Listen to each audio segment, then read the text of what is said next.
বাড়িটা তো আস্তে আস্তে তোর ঘাড়ের উপরই পড়ে যাবে। ভালো কথা বলছি, শোন, বাড়িটা পাপিকে দিয়ে দে, ও তো তোকে দুটো ফ্ল্যাটও দেবে, তুই শান্তিতে সেখানে থাকতে পারবি।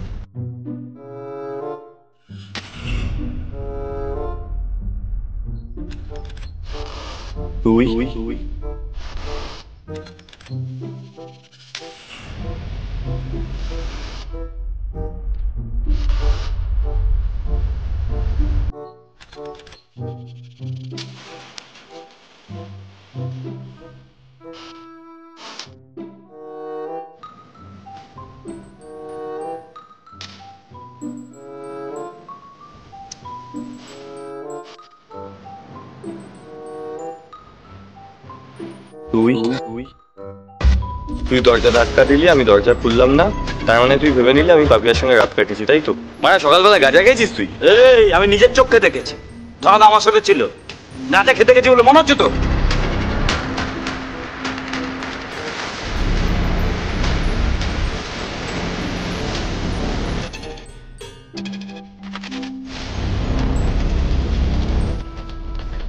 পলাশ, বাড়ি